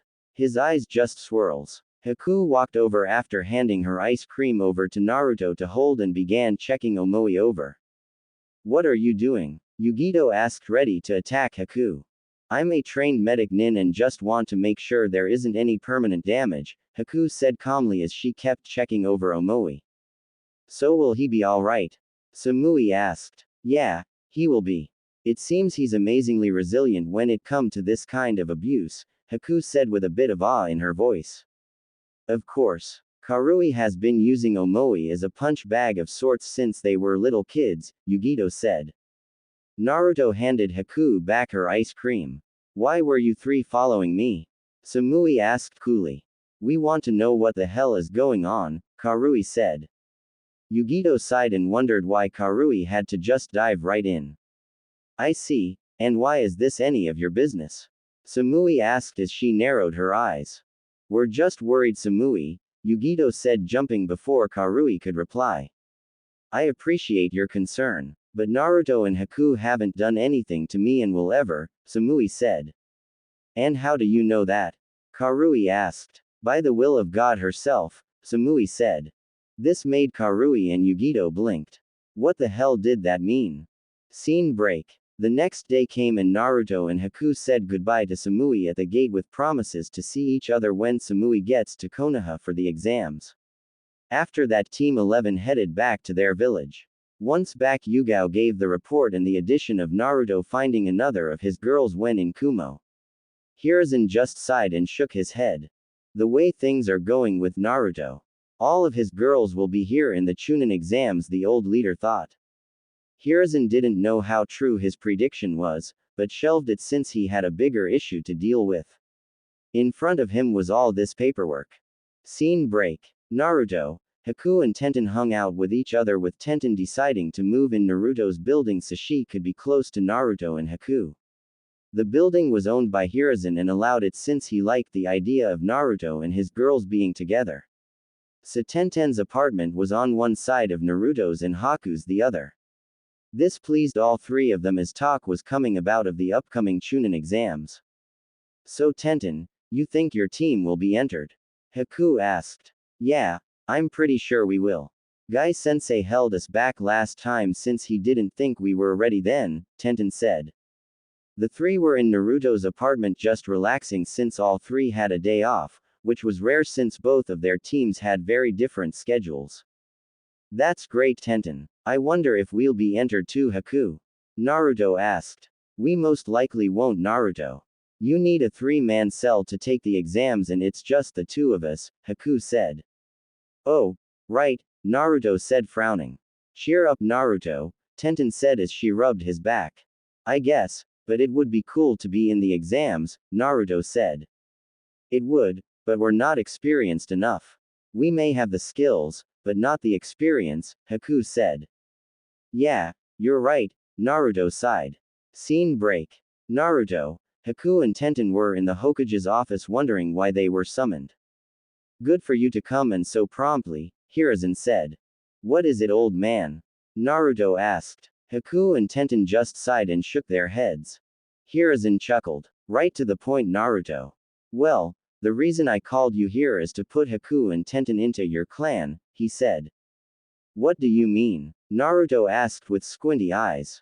Yugao had told me about your bloodline, Haku, Hiruzen said as he looked at Haku. Yes sir, Haku said.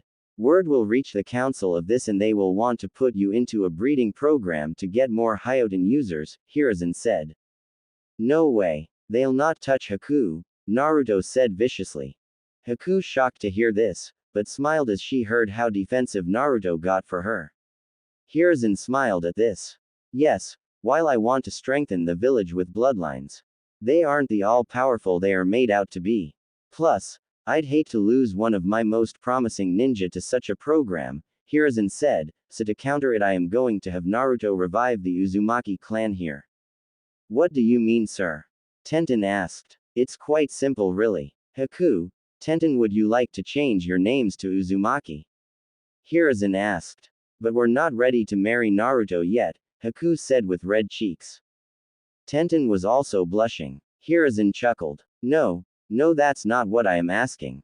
Though I think down the road you two and Naruto's 3 other girls will reach that point.